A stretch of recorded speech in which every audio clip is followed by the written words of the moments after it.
हामी देशको लागि प्रार्थना गर्नेछौँ।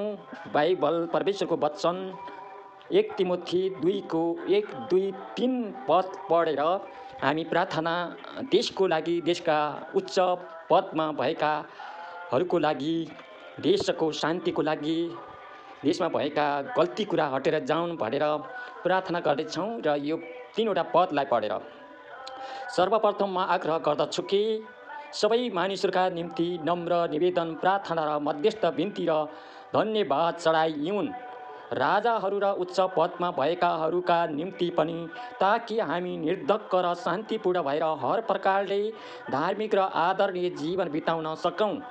हाम्रा मुक्तिदाता परमेश्वरको दृष्टिमा यो असल ग्रहणयोग्य छ। यो पदको आधारमा हामी प्रार्थना गर्दछौँ। सबै मानिसहरूका निम्ति नम्र निवेदन, प्रार्थना, मध्यस्थ बिन्ती र धन्यवाद चढाइयून् भन्ने वचन, सबैको लागि प्रार्थना गर्नुपर्छ भन्ने वचनको आधारमा 1 तिमोथी 2को 1 देखि 3 पदको आधारमा हामी देशको लागि र उच्च पदस्थ मानिसहरूको लागि, सबै मानिसहरूको लागि प्रार्थना गर्नेछौँ। आउनुहोस्।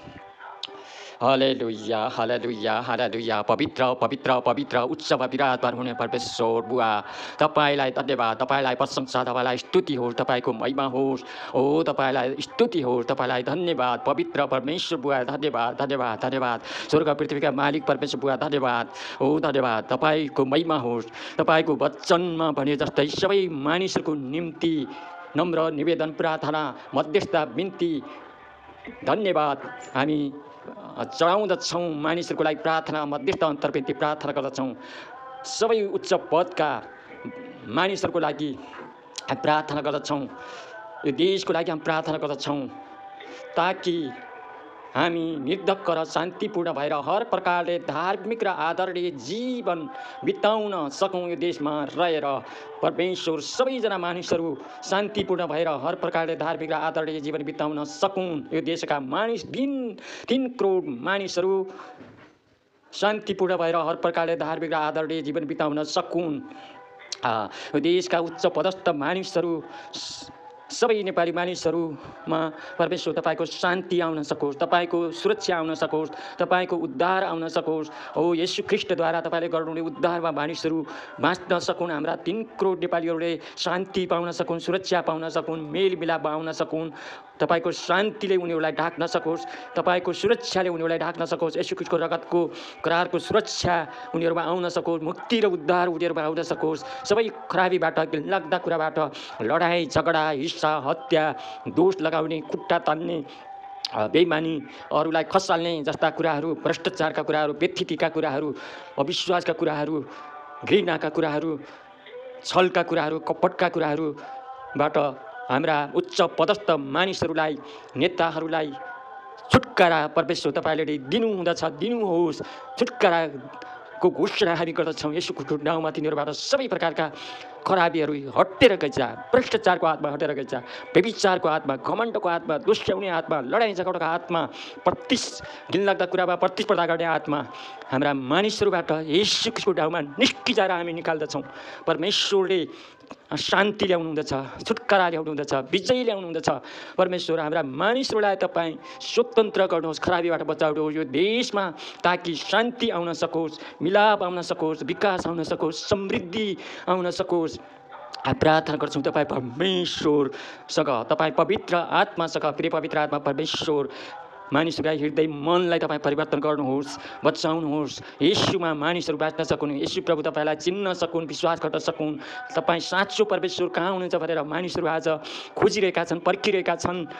र तपाईँ साँचो परमेश्वर, मुक्तिदाता, उद्धारकर्ता परमेश्वर, जो मानिसहरूको पापको सट्टामा तपाईँले दण्ड भोग्नुभएको छ।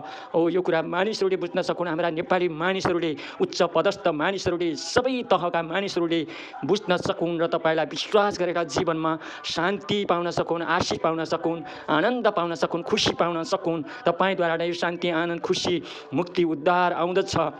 यसकारण परमेश्वर यी मानिसहरूलाई तपाईँ सहायता गर्नुहोस्। हामी प्रार्थना गर्दछौँ, आशिष दिनुहोस्। हामी प्रार्थना गर्दछौँ यो देशमा शान्ति र मिलाप आउन सकोस्, सबै व्यथिति र भ्रष्टाचारका कुराहरू हटेर जान सकोस्, अराजकता जस्ता कुराहरू हटेर गइजा। अराजकवादीहरू, आन्दोलनका तत्त्वहरू येशू ख्रीष्टको नाममा हामी बन्द गर्दछौँ, बाँध्दछौँ, रोकिन आज्ञा गर्दछौँ।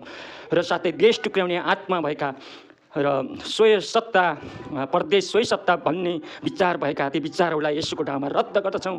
यो देश सातै प्रदेश पूर्व मेचीदेखि पश्चिम महाकालीसम्मका सबै जिल्ला, हिमाल, पहाड, तराई एकतामा रहेर, सबै नेपालीहरू एकतामा रहेर देशलाई समृद्धि बनाउने छन्। सबै प्रकारका टुक्र्याउने दुष्ट आत्मा, झैझगडाका आत्मा, बेबिलात्मा आत्मा, देशद्रोही आत्मा येशूको नाममा हामी बाँध्दछौँ र निस्किने आज्ञा गर्दछौँ, हटेर जाने आज्ञा गर्दछौँ। हटेर गइजा दुष्ट आत्मा, अन्धकारका शक्ति यो देशमा कुनै प्रकारको अशान्ति, अराजकता, व्यथिति ल्याउन सक्ने छैन। राजनीतिको नाउँमा, अन्य प्रकारका विभिन्न प्रकारका अभियानको नाउँमा गरिने सबै प्रकारका आन्दोलन र व्यथिति र भाषण र विचारहरूलाई येशू ख्रीष्टको नाममा बाँध्दछौँ, रद्द गर्दछौँ। हुसङ्खालाबा सिटी खुरियान्दाराबाजी खेरियाराला आसुदुरमानिया अखलाबा सदुरबादी खारा सुदुरिया। ओ हालेलुया, धन्यवाद धन्यवाद। देशको लागि हामी प्रार्थना गर्छौँ, देशमा शान्तिको घोषणा गर्छौँ। धार्मिकताको जीवन, मानिसहरू शान्तिपूर्ण जीवन, आदरणीय जीवन सबै जाति वर्गका मानिसहरूले बिताउन सकुन्। मानिसहरूलाई तपाईँ परमेश्वरको हाँसी माग्छौँ। नेताहरूलाई सद्बुद्धि र ज्ञान र मिलाप र एकता तपाईँ परमेश्वर दिनुहोस्। हामी सहायता माग्दछौँ, आशिष माग्दछौँ। हालेलुया, धन्यवाद धन्यवाद धन्यवाद धन्यवाद परमेश्वर, धन्यवाद परमेश्वर। देशको लागि प्रार्थना गर्दछौँ। सबै दुष्ट आत्मा, अन्धकारका आत्मा, छलका आत्मा, व्यभिचारका आत्मा, भ्रष्टाचारका आत्मा, लडाइँ झगडाका आत्मा येशू ख्रीष्टको नाममा यो देशको सबै मानिसहरूको जीवनबाट, सबै क्षेत्रबाट, ठाउँबाट निस्केर गइजा। येशू ख्रीष्टको नाममा निस्किने आज्ञा गर्दछौँ। हालेलुया हालेलुया। येशूलाई महिमा, परमेश्वरलाई महिमा, परमेश्वरलाई धन्यवाद। देश नेपालको लागि, नेपालका सबै मानिसहरूको लागि, उच्च पदका मानिसहरूको लागि गरिएको प्रार्थना येशू ख्रीष्टको नाममा चढाउँदछु। आमेन।